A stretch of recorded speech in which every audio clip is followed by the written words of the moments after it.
ethics. But we're looking at it, I suppose, as Julie said, a lot of people on this call be psychologists, coaches, mentors, HR professionals. But so there is a meeting of where leadership, ethical leadership is that space, I think, where philosophy and psychology really do meet and is that sweet spot. Just to set a little bit of context, though, I want to just talk about a couple little things before we go any further. Three kind of areas. One is first just talk about leaders and leadership itself. I have a few slides on this because I want us to think a little bit about, what is the linkage, between leadership and ethics. And when we talk about leaders, who are we actually talking about? So that's important. I'll come to that in a moment. The second one is ethical dilemmas, which I always find fascinating because, a lot of times when you get talking about ethics, we're given ethical dilemmas to think through. That's really useful. But, a lot of the ethical decisions that are made, they aren't actually ethical dilemmas. Like there's an ethical choice and there's an unethical, and people sometimes do an unethical thing. It isn't that they've got this big ethical dilemma that's going to be difficult to resolve. So let's put that bit of context as well. Like people do make unethical choices. It's not always an ethical dilemma. And thirdly, codes of ethics. I think these are critically important. I'm not saying they're not important at all, but we can be overly focused on them. Like a code of ethics will tell us how we ought to behave, but they won't actually tell us why we behave the way we will. And that's really something I'll come to as well, because that's what I'm more interested in. So just a little bit about leaders. A couple of slides here about this. And this is just from Joanne Chula. There's a great book called The Search for Ethics in Leadership, Business and Beyond. So it says the role of a leader is unique in that a leader's competence and incompetence potentially benefits or harms others. So it's just a point that once you're a leader, it's not just about being an ethical leader. Your competence has a huge role here as well. And this is why, if we talk about what's good leadership, and this is from Chula as well, is to be a good leader, you must be effective and also ethical. So we're taking good in two senses here, like good being effective good and ethical good as well. So from an ethical point of view, the two are very, very much intertwined. Like being an ethical but incompetent leader could be just as bad as being a competent but unethical leader. So ethical leadership on its own may not be sufficient, because you could be trying to do the right thing for the right reason and actually making things worse. So we're going to take it, when I'm talking about ethical leadership, I'm really talking about good leadership. And in other words, ethical leadership that is also effective. And I'm going to take that as a given as we go through. The other thing I think that's important to note, and this is actually highlighted in an HBR article from 2019, is about, we do focus a lot on the tone at the top of the organization, and rightly so. Yeah, I mean, the tone of the organization ethically is set by the top leaders.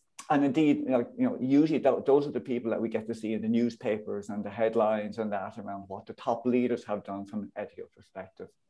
However, I think we also have to look at, say, the tone in the middle. So there's a lot of focus at the top, but the tone in the middle may be more significant driver of behavior, because if you think about it, there is a lot of people are affected by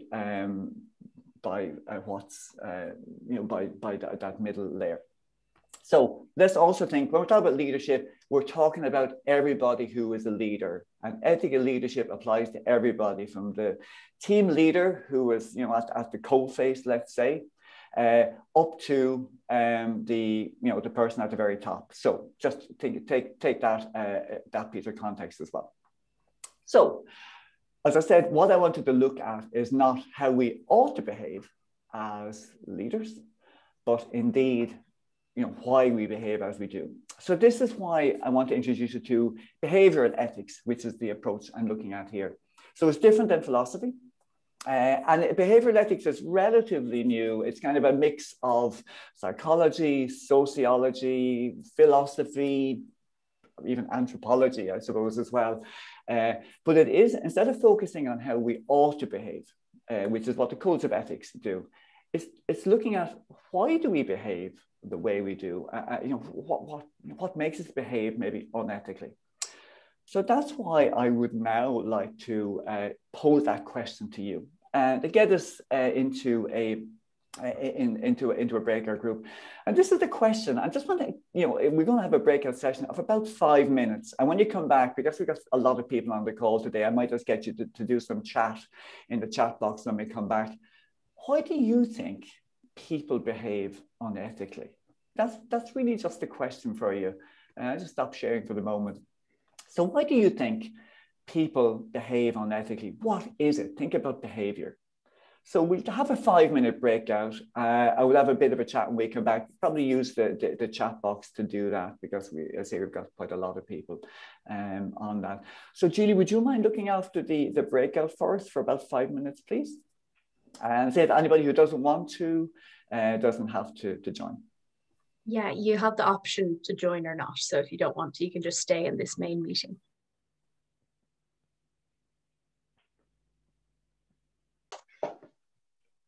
That time probably flew by. Would anyone just like to pop some notes into the chat box? Because with so many people, if I invite everybody to contribute, it will mean that we'll finish up without me covering any of the rest of the session. So even a few things in the chat box in answer to the question, what kind of things come up for you when you say like, why do you think people behave unethically? Just get a few comments in the chat box if you would, please. What your thoughts were about that. Maybe from your own experience. Influenced by others. Thanks, Lisa. Yeah. Lack of information, fear, arrogance. Yeah, absolutely. Kieran, they started to believe their own rhetoric. Okay. Future goals. That's an interesting one, Victoria. That's an interesting one, that goal focus. There's a piece, I'll come to that later on. Values can come into it.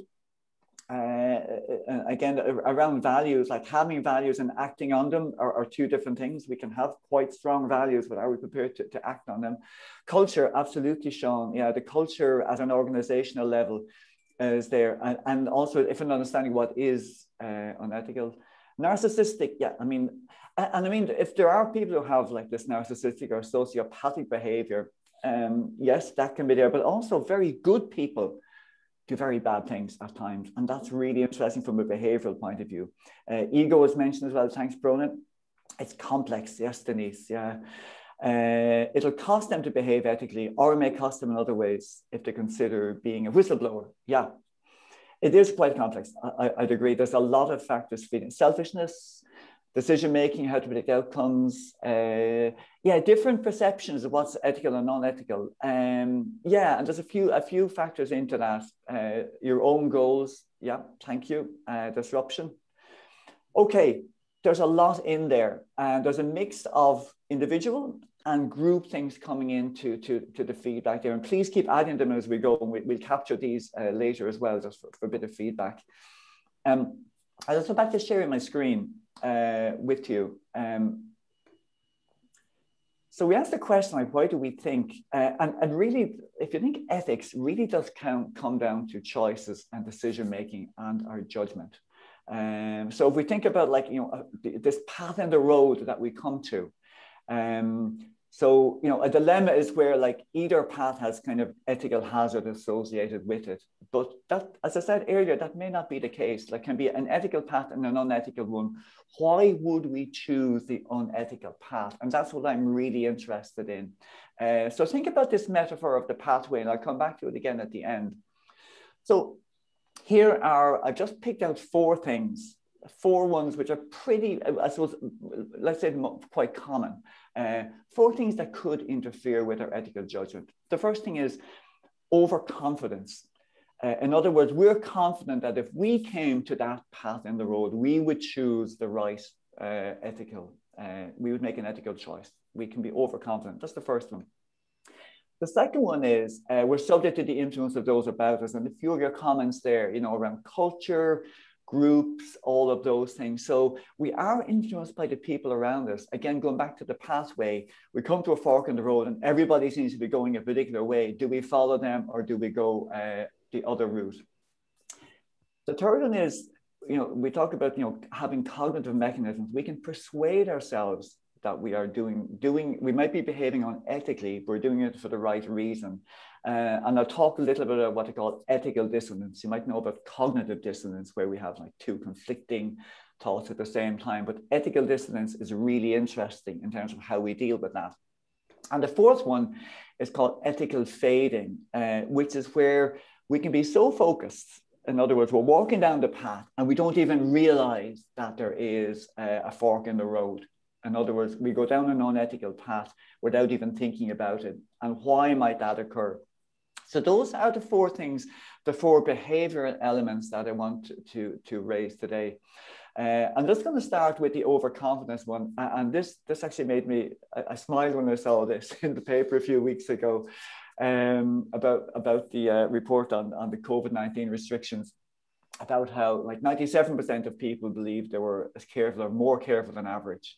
And this is well documented. It's called the Lake Wobegon effect. If you're a fan of Lake Wobegon and Gareth and Keeler, it's this like Lake Wobegon where the women are strong, the men are good looking, and all of the children are above average. So we have this, propensity to believe that we're overconfident in our own abilities. And that could be lots of research on this, even down to things like, how careful a driver we are, for example. But it also comes into ethics. We can believe we're more ethical than we actually would be. I want to just bring this in a little bit as to, this is something from David Robson, who looks at like overconfidence when it comes to expertise. So you'd probably be familiar with kind of the first four in this pyramid here, like in terms of expertise. We start from coming from a place of unconscious incompetence, where we don't even know what we don't know. We then become consciously incompetent, where we know what we don't know. We realize there are things we really don't know about. We come to conscious competence, where we're very focused. We have competent now, which requires concentration and skill.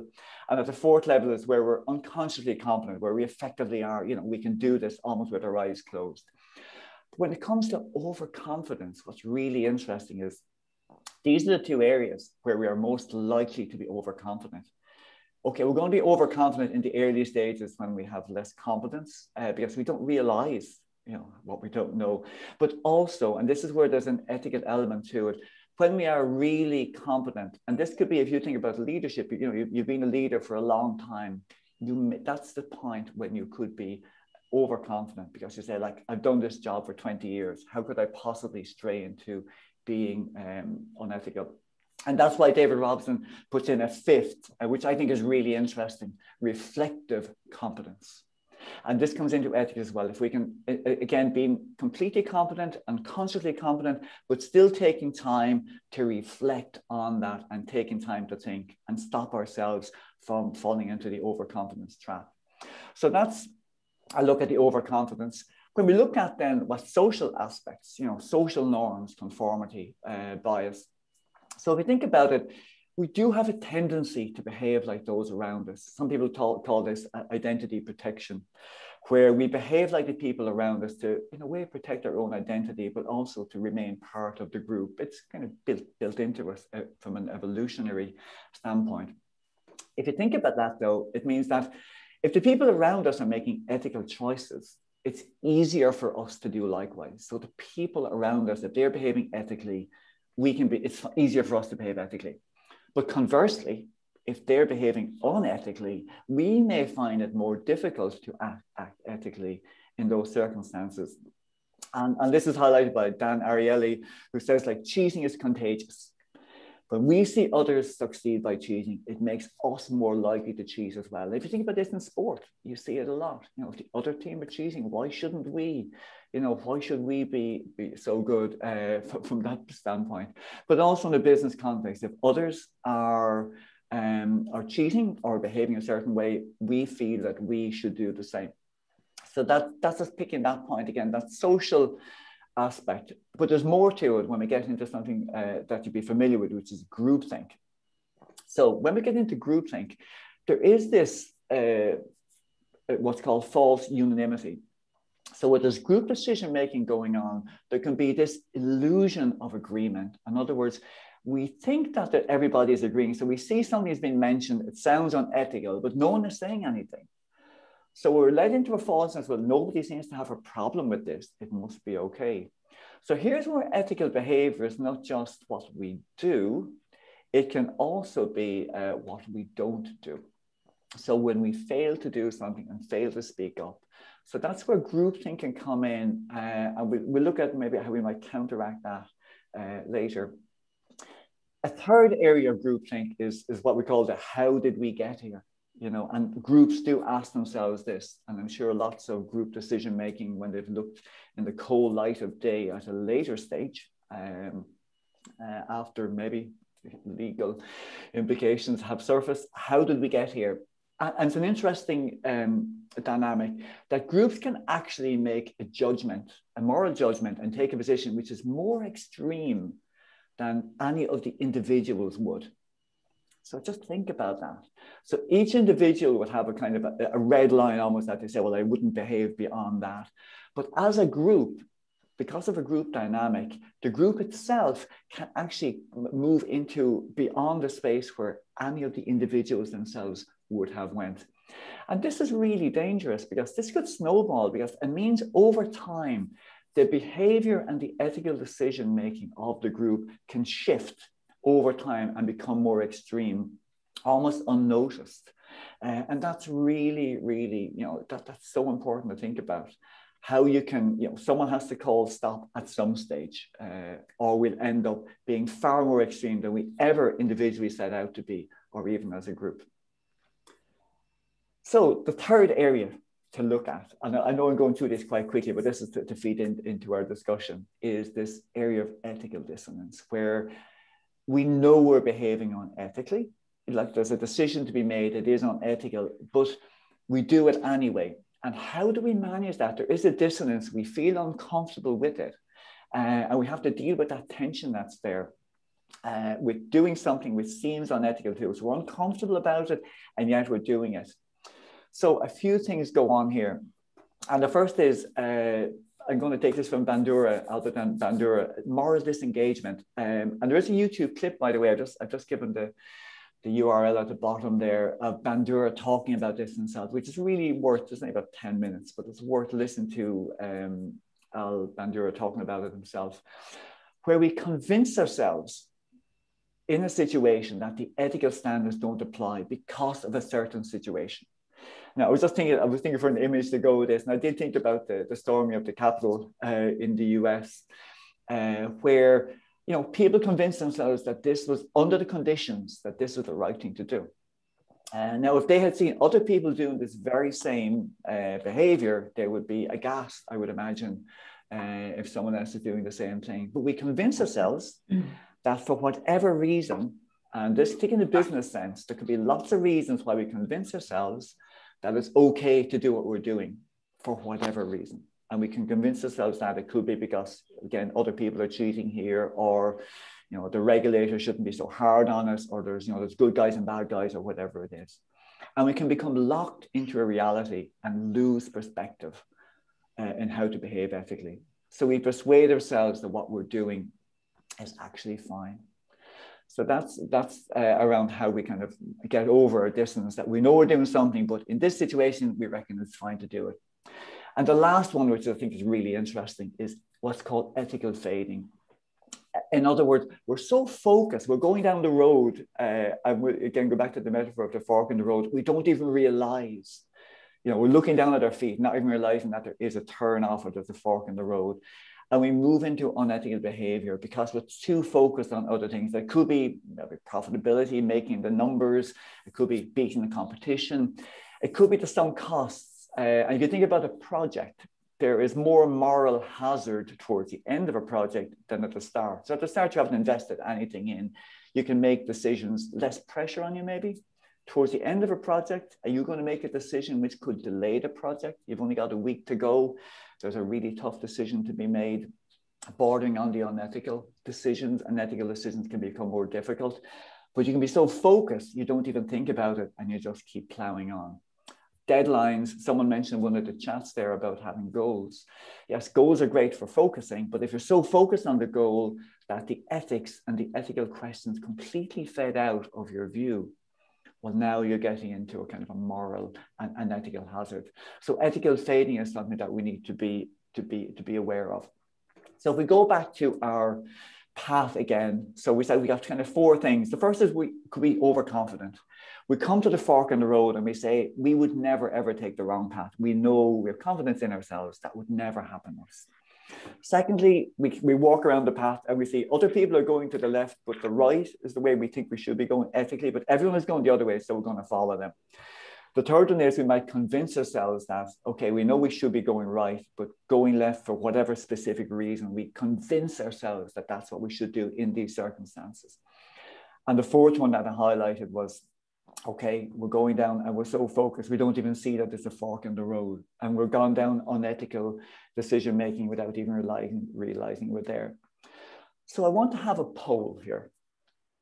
Again, think of where we currently are, okay? We're emerging, hopefully, from the pandemic. So I just want to get a poll, and I'll be asking Julie to do this in a moment with you. In terms of ethical leadership, as we emerge, do you think that ethical leadership will be a lot more important, somewhat the same before, somewhat less important, or a lot less important? What do you think will be? And just really interested in your feedback on this. So just vote away as to what you think, and think in your head as well, what's making you choose that particular, why is that? I'll just stop the share for the moment and just let us. Okay, quite a lot of people saying a lot more important.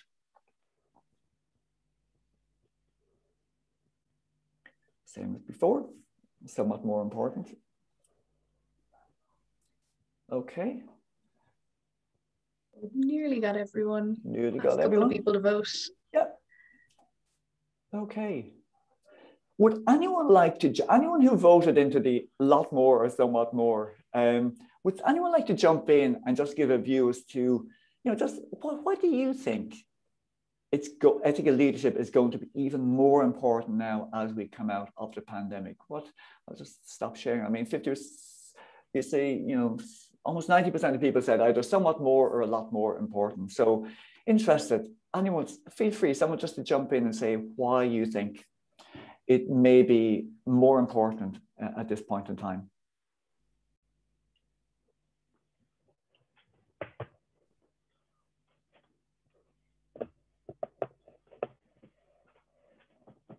Anyone want to brave enough to jump in? Billy, Yes, Kieran. I'll save you from the silence, but thank you, Kieran. I have a fairly strong view on this one, and it's to do with essentially the pandemic. I think has provided a lot of people a kind of an opportunity to stand back and look and see where we were. So going back to the point of fading ethical leadership, I think a lot of companies kind of took stock, and also we're rising along, I suppose, with the decline of the pandemic is this climate consciousness, this idea that we are really impacting the planet and we got to do things differently. So there's noises coming from the likes of BlackRock, one of the biggest investment houses in the world, are having this kind of much more environmental, ethical conversation than ever you would have heard before from these kind of companies. I think that's putting a lot of it on, but also individual journeys as well. People have stood back and looked at their lives and think, what's this all about? Are we doing the right thing? Yeah, thank you, Kieran. As if you go back to, say, some of the hazards, and by the way, I only highlighted 4. If you think of the situation we're going back, any of those are potential now to trip us up, particularly the moral fading and ethical fading, where we could become so focused now on the return to work that we could end up with making poor ethical choices. And indeed, there could be even more ethical choices to be made as we return to work compared to normal. So I think there's almost a perfect storm where we may have more ethical choices to be made as people return to work. And then also, because we may be overly focused, we could be prone to some of the things around groupthink and around that ethical fading. So I think there's a bit of ethical and moral hazard for us that we really need to be attuned to. So I'm going to pose a question for us then as well. I'll just share my screen again. As to, so what does it mean for us? And when I'm thinking about us, I'm thinking about coaches, mentors, line managers, HR professionals. But I mean, us, the people who are on the call today, what does it mean for us? And I want to propose one thing forward to us, and that's around making a connection with emotions, because, and there is quite a lot of research on this as well. Ethical decisions do have quite a lot of emotional content. Okay, if it's something where, just subconsciously you're not thinking about things at all, fair enough. But generally, that discomfort you might feel, there is an emotional content there. And as David Caruso always says, emotions are data, it's information, stuff that we need to be aware of when we're making decisions. So when we are making ethical decisions and decisions in general, emotions play a pivotal role in that. So because of that, I think leveraging emotional intelligence, so this is just my own thinking here, this is what the Dirty Salad Club is about, putting out our own thoughts. I think that leveraging emotional intelligence is a really, it's a tool that we've already got in the toolbox. We've already got it there. How can we tap into those emotional intelligence skills when either working ourselves or working with leaders to improve that ethical decision-making, ethical judgment? And I just pulled out four areas of emotional intelligence. The first is self-awareness. That's stopping to think, like, why am I feeling this way? So I feel uncomfortable. And that self-awareness is very much about being able to identify what you're feeling, why you're feeling it, and what's the effect it's having on you. So I think if we started with that alone, that would help us, ourselves and decision makers, but anyone who would be leveraging self-awareness to make better ethical decisions. I'm not saying, by the way, that having higher emotional intelligence makes you more ethical. There is some research on that. It's a bit fuzzy. I'm not saying that at all. I'm saying if you have emotional intelligence, how can you leverage it to help you to make better ethical decisions? First is self-awareness. Second is empathy. Is that taking the time to put yourself in the other people's shoes. Who's affected by this? Like, so what's going on? What would other people think of this? And taking time to do that. What is the impact on other people? And again, the self-awareness is the starting point, like stopping to think. But the second one is using that time to think about putting yourself in another person's shoes. Thirdly, and this is always important when it comes to groupthink, and particularly the ethical implications of groupthink, independence. So in that independence, that's being self-directed. How can we tap into that so that, when something is discussed, that we have the moral courage, to stand up and be counted and say, I don't agree, or we need to discuss this, or have we thought about, and not allow that, we say that false sense of security within the group that stops people from speaking up. And finally, reality testing. Like, what's really going on here? And taking that time to say, stepping back. This is where, again, we're talking about the ethical fading, just taking a step back. What's going on? What's the reality? So a couple of the questions you would have, if you were just reflecting, this is in your coaching practice or mentoring or working with a, leadership team. How do I feel about this? So with this decision, why have I got, this feeling in my stomach about this decision that's going on? So how do I feel about this, and why do I feel this way? Secondly, who's impacted, or how would others feel about this? And even a question might say, if I explain this to my, my better half, or my son or my daughter, or my mother or father, whatever, how would they feel, if I told them this is the decision we're making? So using your empathy from that point of view. And again, from an independence, if I was making this decision alone, what would I do? Really thinking independently, what would be my decision if it wasn't part of this collective? And then what's the reality here? So I think tapping into emotional intelligence could be a really good lens with which to work either individually against yourself, or working with teams or leaders to focus on better and more ethical decision-making. So, word of caution though, this is, as Adam Grant in The Dark Side of Emotional Intelligence, like, it can also be used unethically. So I'm not saying that being more emotionally intelligent will make you ethical. It gives you the tools to be more ethical should you wish to do that. But it can also be used to manipulate, and that's for sure. So I have another poll. I'm just interested to get your view on this one. Do you think that coaches and mentors have a role to play in developing ethical leadership? That's just a question I have here. I'd be just interested to get your thoughts on that.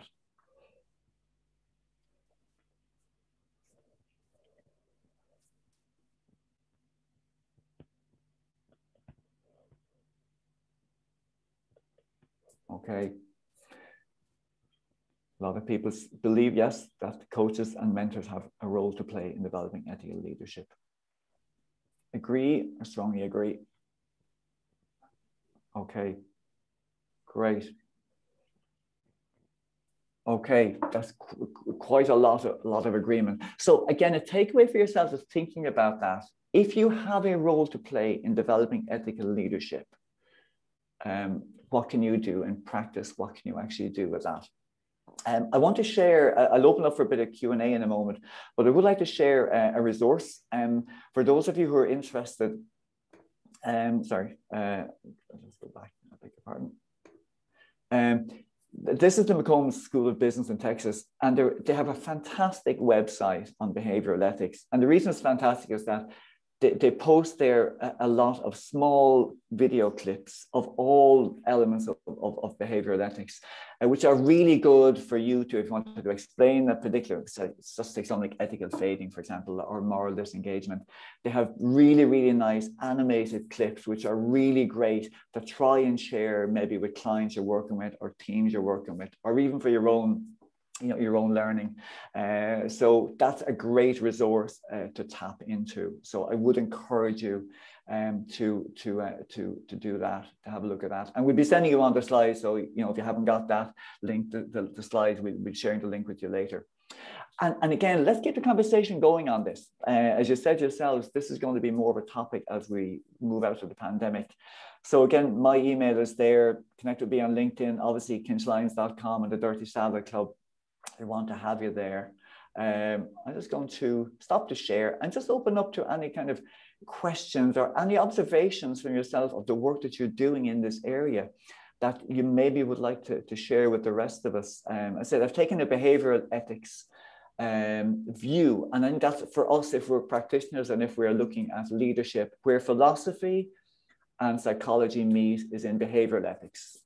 So it's my own interest has always been in organizational behavior, so it's a natural fit there. So just open it up just for a couple of minutes before we tell you about what's coming up next time on the Dirty Salad Club. So any comments, observations, questions that you'd like to pose in? Open to the floor.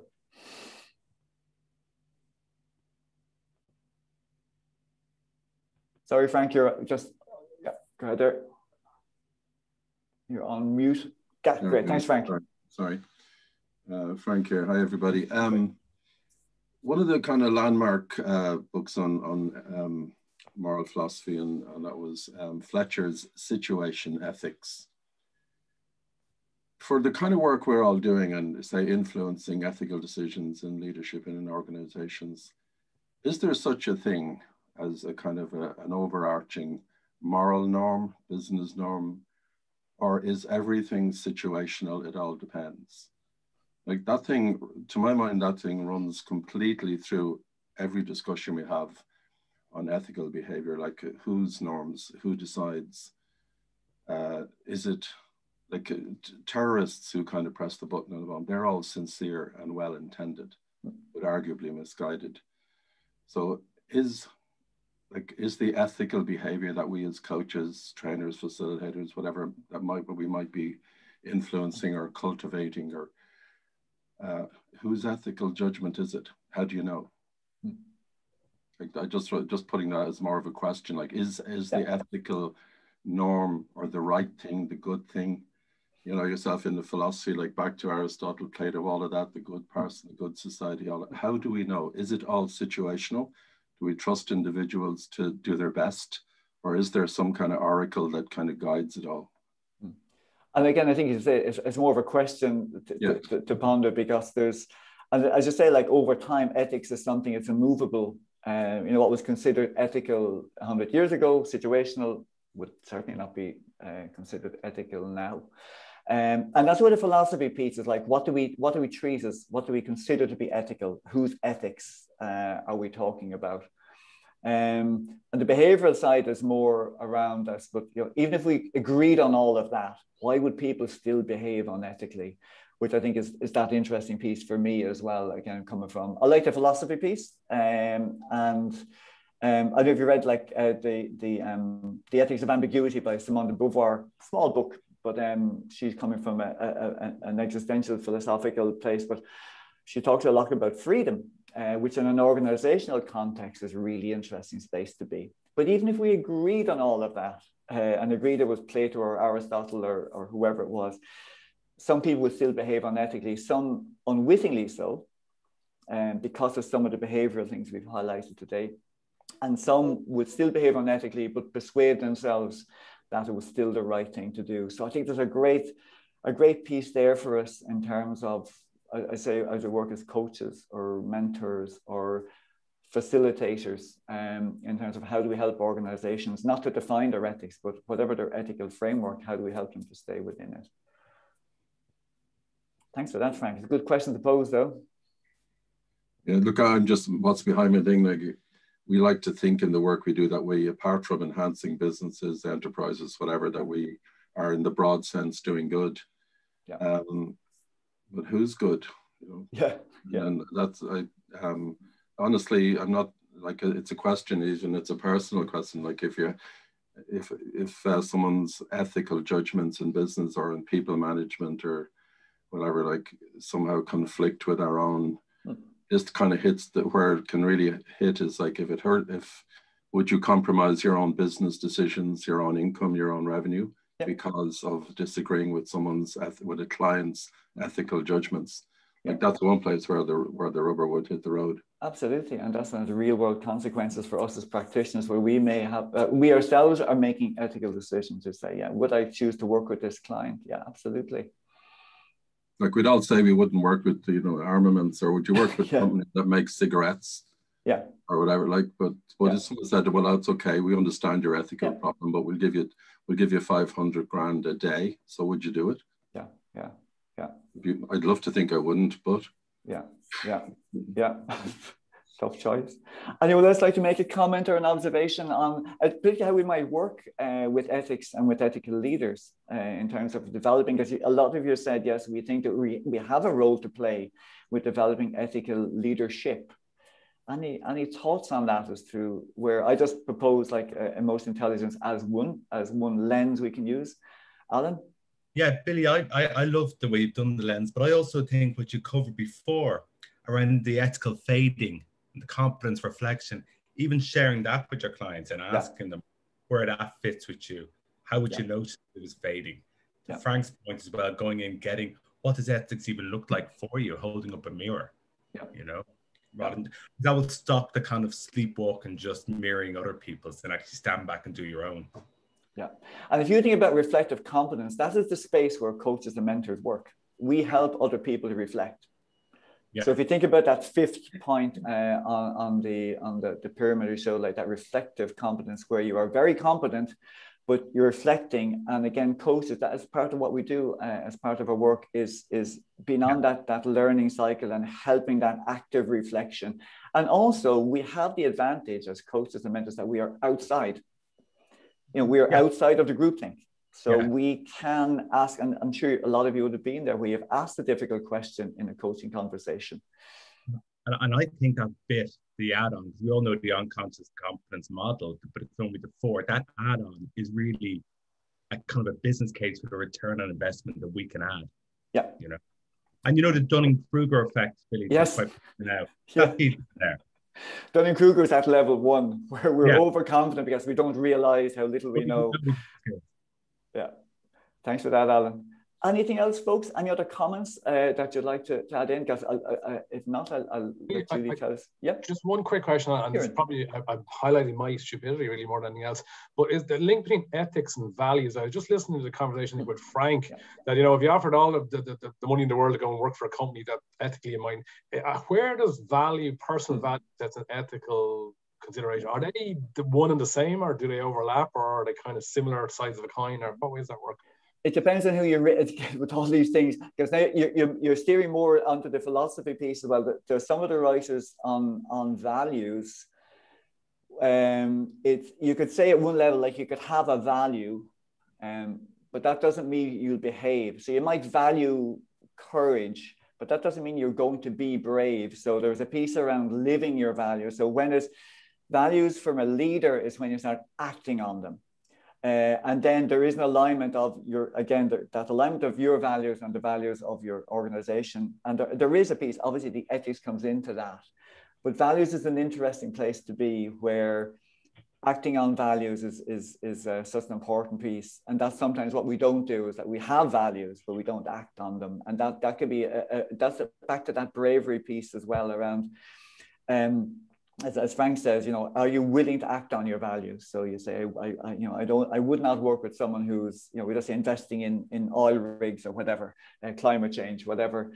But when it comes down to it, will you act on that value? You can have a value and never act on it. So there's a lot of space there. Again, we've only taken like 45 minutes. I mean, even when I do a piece on ethics on another program, we spend a whole day and we're still only scratching the surface. So, but it's just to get us thinking about it today and thinking behaviorally, which I think is really interesting for us as practitioners.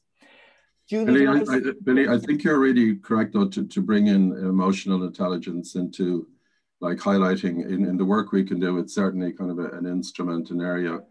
But I think it's kind of important that we point out to clients, this is kind of, you know, stating the obvious here, but just since we're on it, to realize this, sometimes people can look to see how emotionally intelligent am I, but we need to take that further to get people to see that will influence the decisions they make in business, that in turn affect customers and staff.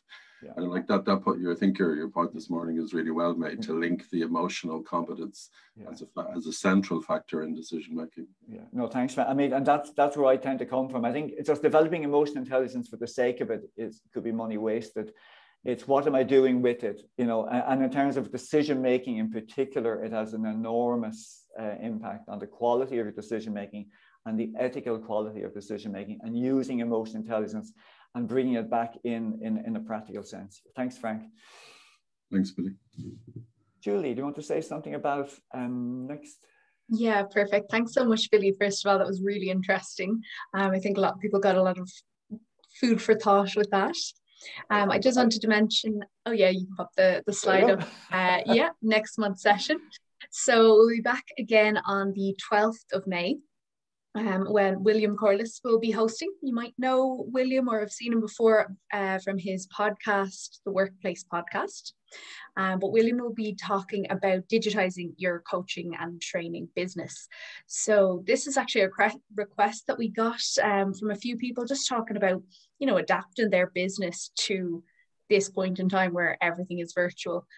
So there'll be plenty of questions and answers on, you know, equipment and time investment and what works well and what doesn't. So that's up on Eventbrite now. I've popped it into the chat as well. And I'll be sending it out and putting it on LinkedIn. So I suppose if anyone has any final questions or bits for discussion, we can hang around for a bit longer. But if anyone has to drop off, thanks, Emil, for joining, and hopefully we'll see you next month. Yeah, thank you so much. It's great to see you all, and hope to see you all again. I always look forward to seeing you on the Dirty Salad Club. Thanks a million. Thank you. Bye. Thank you. Thanks, Billy.